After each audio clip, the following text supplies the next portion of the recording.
This is a book review of The Messy Middle. We are Accessory to Success, a website for business leaders, owners, writers. If you're writing a book, this would be a great site for you. We love nonfiction here and review a lot of business books. And if you'd like to subscribe to our newsletter, we send out book recommendations and releases, tidbits and takeaways from all these great business books. It's once a week, and we put a lot of heart and soul into it. Hopefully you'll enjoy that.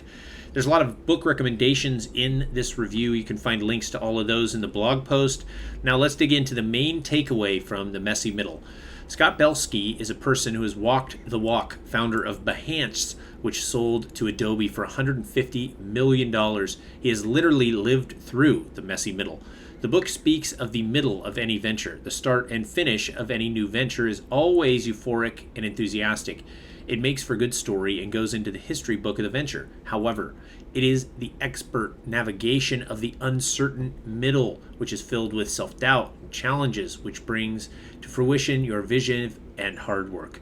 The book gives many insights on how to navigate the volatile, hard but crucial middle part of your venture. The idea of a linear journey from conception to conclusion is a myth. Actually, reality encompasses an enthusiastic start and a hardship-filled mid-journey where you almost give up, and relieved finish on safe delivery of your venture. The three main insights are endure, optimize, and the final mile. Each section of insight is based on the essence of his main interviews with successful entrepreneurs, executives, writers, artists, and his personal vast experience. Here are some bullet point takeaways of what you'll learn in this great book. The importance of positivity, right communication, and the skill to close meetings in a positive note in leadership. Framing things to bring people together to solve the problem. The importance of self-awareness for a leader, when to give credit and when to assume team responsibility. Keep long-term vision and not get stuck in problems. Always remember, no matter how much you have achieved, there is still a marathon waiting to be run. Endure the lows and optimize the highs in the messy middle of any venture. This way, every low is a little less low than the one before it, and every high is a little higher than the earlier one. This will give you a positive slope. Remanufacture measure of progress frequently. Always think long-term and be ready to be misunderstood for long periods of time if you are inventing or being different. Point reiterated by Jeff Bezos.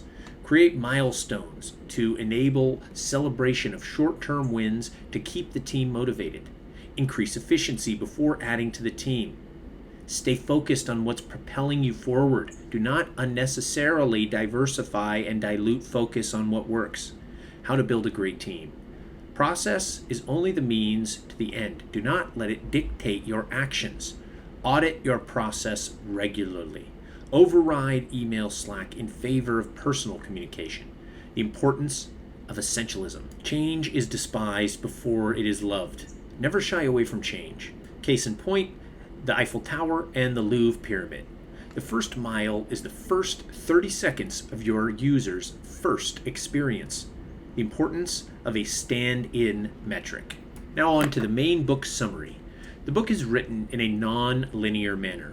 In Belsky's own words, the book is intended to be more of a buffet than a plated 6-course meal. I encourage you to navigate to whatever part of the journey resonates most with you at the moment using the table of contents. There are 4 parts to the book: start, endurance, optimization, and finish. The text is interspersed with relevant and well-designed graphics, which speak 1,000 words.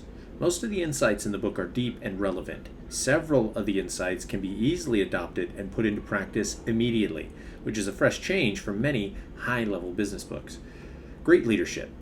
Positivity in leadership is inspiring, and it is the stuff that makes great leaders. Be positive and constantly frame things to bring people together and solve the problem. Make sure you leave meetings in a positive note. Some specific examples in this section may be very interesting. Another book on the effects of positivity that maybe might even change your life is The Happiness Advantage. Consciously cultivate this kind of communication style and mindset. It should be an important strategy for you as a leader. He takes away self-awareness and giving credit and taking responsibility as a leader as well. It is important to share wins and credit. The leader should gracefully acknowledge team efforts in all successes. These words are reiterated with wonderful situational examples in the books Creativity Inc., Extreme Ownership, and Wooden on Leadership. Move on. When you begin a venture, it is important not to get stuck on any one thing. Think like an athlete doing an Ironman would. After a rigorous swim and bike ride, you still have a marathon to run. This basically means that you need to have long-term vision and not get held up on small things. Control insecurity about work and be optimistic. Belsky speaks of pushing in the peaks and optimizing during the bad. Every business has good and bad moments.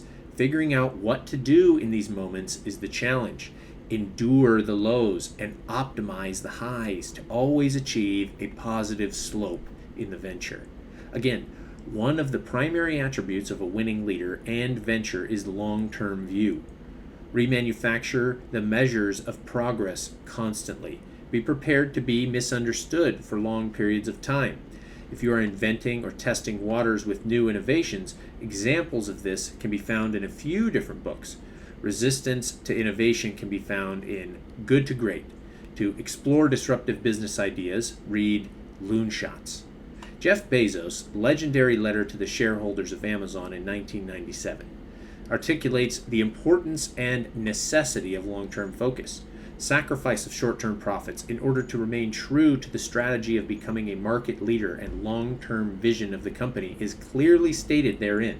This letter hit all the right notes, so much so it has been included in all his letters to the shareholders in all subsequent years. Effective teams always find ways to celebrate small wins. They keep creating achievable milestones and celebrate the wins to keep the motivation high. This concept is supported and expanded on in the book Switch by Chip and Dan Heath. Invention and innovation is needed to make gigantic progress. However, this opens the door to failure, criticism, and stress. Develop a thick hide when you dare to be new and different, as you will face resistance and doubt. Ultimately, being disappointed about things like this comes down to expectations. If you prepare yourself for rejection, you won't have anything to worry about. For more on this, read the book How to Stop Worrying and Start Living, or Winning Through Intimidation. Focus on what works. A venture always has some failures and some wins. Invariably, failures are analyzed and efforts are poured into converting them into wins. Belsky has a refreshing perspective on this. Quote, optimize the hell out of everything that works. He advises relentless research to understand why something is working and then improve that.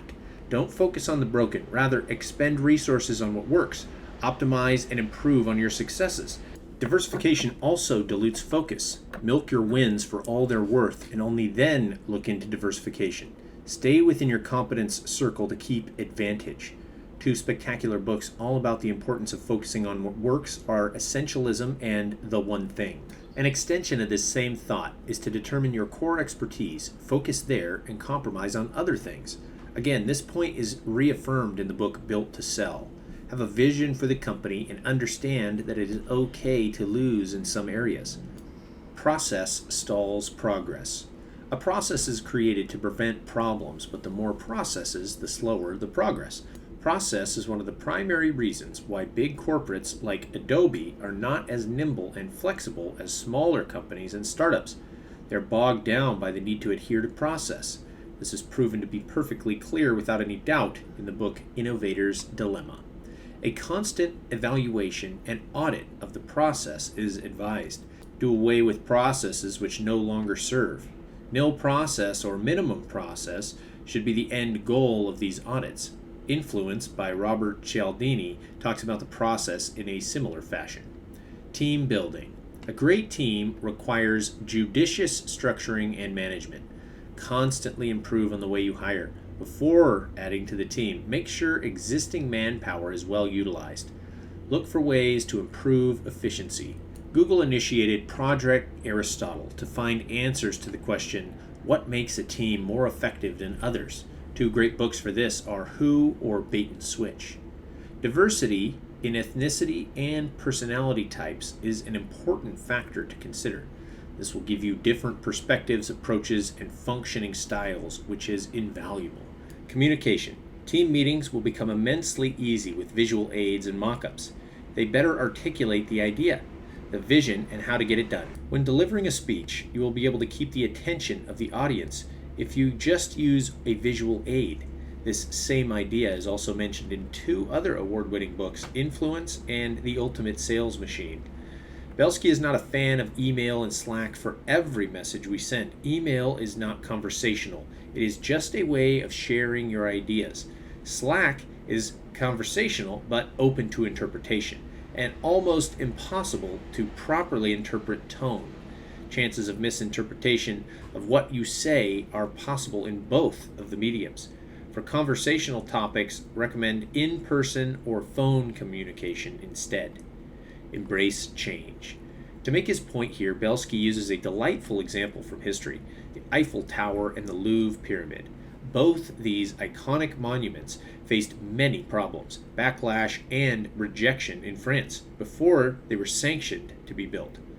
Now they are part of France's identity and a must-see on every traveler's itinerary. Push back and charge ahead no matter what. Change is bound to be hated and resisted by many before it is loved and touted as a game changer. The first mile. This phrase in the book refers to the user's first experience interacting with your company. The customer should know in the first 30 seconds why they're there and what to do next. The first mile should be well crafted in the first 30 seconds itself. You should be able to address the laziness, vanity, and selfishness of your prospective customers, convert them into engaged customers, and build a lifetime relationship thereforth. His example of Snapchat opening right to the camera and serving the needs of teenagers is very apt. The conclusion takes you into his personal journey in Behance, and this book is packed with great stories, insights, and quotes from founders and entrepreneurs, himself included. About the author, Scott Belsky. Scott is an entrepreneur, author, and early-stage investor. He is Chief Product Officer at Adobe and Executive Vice President at Creative Cloud. He serves as a board member and product advisor for many top startups. He is a venture partner at Benchmark. He co-founded Behance, a platform to showcase and discover creative work, and in 2006 served as CEO until it was acquired by Adobe in 2012. Belsky is also the creator of 99U, Behance's think tank. He is the author of Making Ideas Happen and co-author of the 99U book series. Through his work as founder and investor, Belsky has become an advocate for technology and community initiatives that empower creative people and teams. This has been a book review of The Messy Middle by Scott Belsky. We are Accessory to Success. Hopefully you enjoyed this review. There have been a lot of other book recommendations in this review. You can find links to all of those in the blog post. Don't forget to sign up for our email newsletter where we have releases of new book summaries for business just like this all the time. We have a lot of articles about writing tips. If you're a writer, feel free to subscribe to that. Follow us on social media, and we'll see you in the next review.